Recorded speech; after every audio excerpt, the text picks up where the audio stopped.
So Stevie Wonder took to Twitter and he was speaking about racism, about everything that's going on.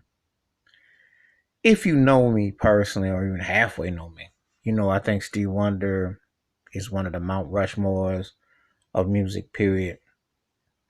You know, him and Michael Jackson were like my two mains. And Stevie Wonder musically, sonically changed, of course.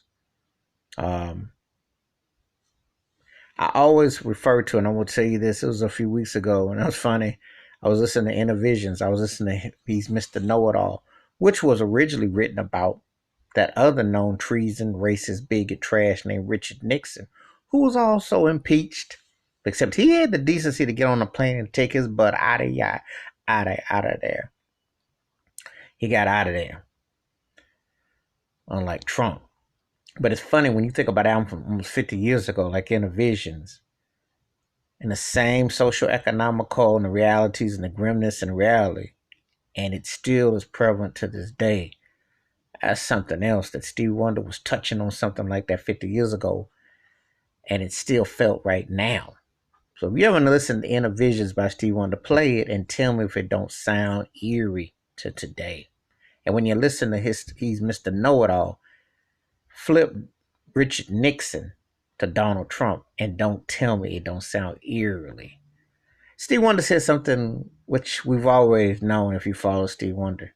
He says, it's very sad that I can see better than when you got 20/20 vision. It's true. It's very true. And you take heed to what Stevie Wonder is saying. He always been a very deep, profound brother, not afraid to say what was on his mind. Like he said, all lives don't matter till Black lives matter. So when people try to say all lives, that's a racist undercurrent to get out and wiggle from telling the truth, because we've never been included.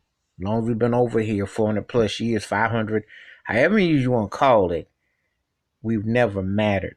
It's so funny how it took George Floyd getting his knee snapped on and what happened before people realized the racism tied into the pandemic. Why it takes so long. Why?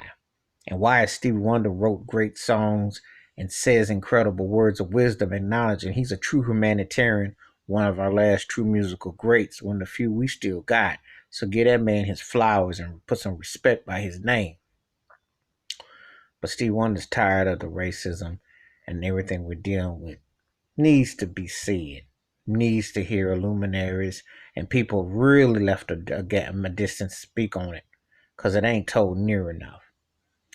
And I'm proud to always have listened to that man's music.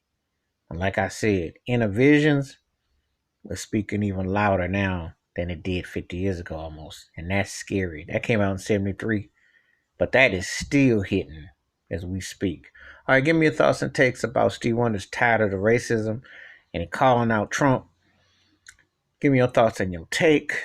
Hit that like and subscribe when the bell rings. A new video. Wash your hands, keep your mind clear. Watch out for one another. And the inner visions start within our mind, but you have to have visions for today and tomorrow, or you'll see history repeat itself. And it's very eerie that a record came out 50 years ago still speaks about the social ills of today. What has changed? That's the question. Do you have an answer?